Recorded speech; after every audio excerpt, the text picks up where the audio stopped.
I'm sitting on board one of the most advanced vessels in Citadel space. I have to thank you again for bringing me along. Traveling on a vessel like this is a dream come true for me. I had no idea you found ship technology so interesting. It comes with being a Quarian. The migrant fleet is the key to the survival of my people. Ships are our most valuable resource. But we don't have anything like this. We make do with cast-offs and second-hand equipment. We just try to keep them running for as long as we can. Some of the fleet's larger vessels date all the way back to our original flight from the Geth. I can't believe your fleet's still using ships that are 3 centuries old. They're constantly being repaired, modified, and refitted. They aren't pretty, but they work. Mostly. We've tried to make ourselves as independent as possible on the flotilla, grow our own food, mine, and process our own fuel. But some things we just can't make on our own. A patch to maintain the hull integrity requires raw materials we just don't have. That's why our pilgrimages are so important. Tell me about your people. Our lives aren't easy. Resources are scarce, and we are constantly on the move. Everything we do must in some way contribute to the continuation of the migrant fleet. There are 17 million Quarians in the flotilla, and each of us relies on the others for survival. The bonds among my people are strong. Unfortunately, we have had to surrender many of the freedoms and civil liberties other species take for granted. What kind of freedoms? Well, it's illegal for parents to have more than one child. If our population grows too much, it would strain our resources to their breaking point. Of course, we also can't allow our numbers to become too few. If our population is in decline, the rule against single births is temporarily repealed. In extreme cases of population decline, incentives are even offered to encourage multiple births, though the Conclave hasn't had to take such measures in nearly a century. That's your government. The Conclave is our civilian branch of government. Each ship can elect a representative to serve on the Conclave and make decisions that affect the fleet as a whole. On matters that affect an individual ship, however, the captain has the final say. It's a tradition that dates back to the early days, when the fleet was governed by martial law. Fortunately, most captains nowadays are smart enough to have an elected council from their crew to give them advice and guidance. So the ultimate power rests with elected officials?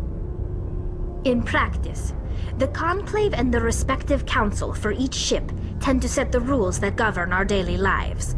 But in theory, we are still under military jurisdiction. The 5 top-ranking military officials in the fleet serve on the Admiralty Board. These 5 have the power to overrule any decision by the Conclave in case of emergency.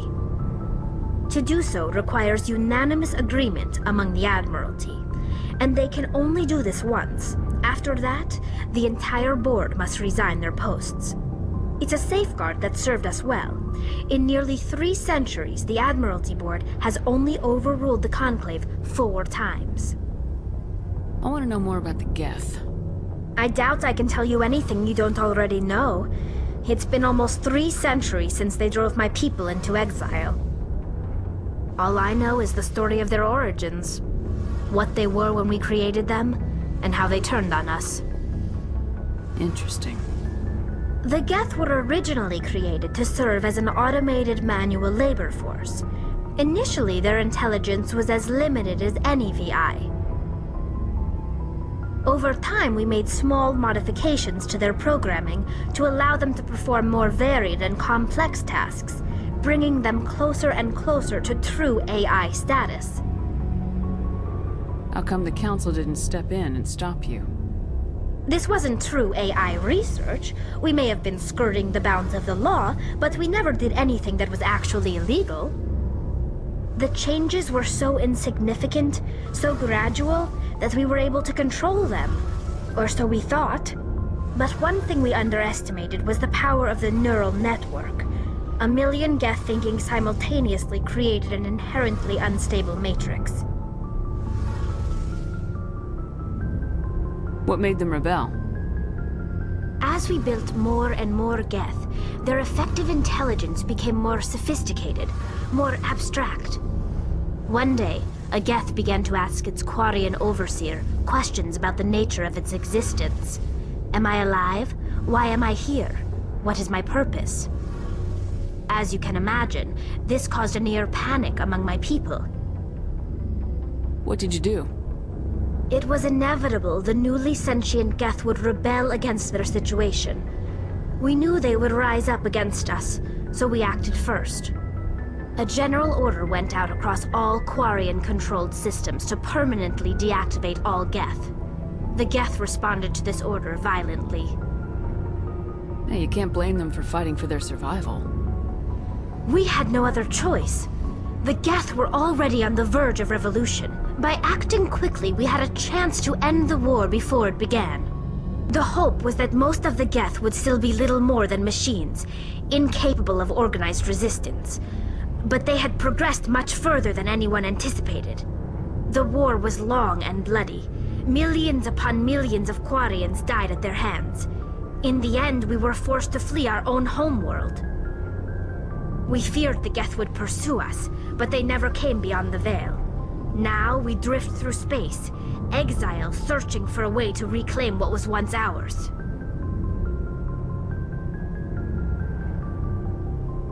It's hard to feel sorry for you. Your ancestors tried to wipe out another species. We made a mistake when we created the Geth in the first place, but we did not make a mistake when we went to war against them. If we had not acted, they would have wiped us out. They're a synthetic life form. They have no use for organics. None. Why do you think they cut themselves off from the rest of the galaxy? Why do you think they've killed every organic being who's ever tried to contact them? I didn't mean to offend you. I'm sorry. I didn't mean to get so worked up. Most Quarians tend to have pretty strong opinions about the Geth. I want to know more about the pilgrimage. When my people reach maturity, we leave our birth ships and seek acceptance with a new crew. It's necessary to maintain genetic diversity among the fleet. But no ship wants to accept someone who will be a burden on them. So, to prove our worth, we embark on a pilgrimage. We set out alone, leaving the flotilla and our families behind us. We only return once we have found something of value we can bring back to the fleet. This is presented as a gift to the captain of the respective ship we wish to join. If the gift is accepted, we are welcomed into the crew. Can a captain choose to reject the gift? That doesn't happen often. Most captains are eager to increase the size of their crew. It increases their own standing in our society. Even when the gift is not particularly valuable, the captain usually accepts it out of a sense of tradition. However, there is a stigma to presenting a substandard gift. It's not the best way to make a good impression on a new community. Most pilgrims don't return until they find something worthwhile. I want to talk about something else. Like what? This is presented as a gift to the captain of the... They just send you off alone. It's not like they just cast us out. Before we leave, we are given lessons in how to survive outside the flotilla, and given gifts to help us on our journey. We also receive implants to fight off sickness and disease. Generations of living in an isolated and highly controlled environment have left our immune systems weaker than most.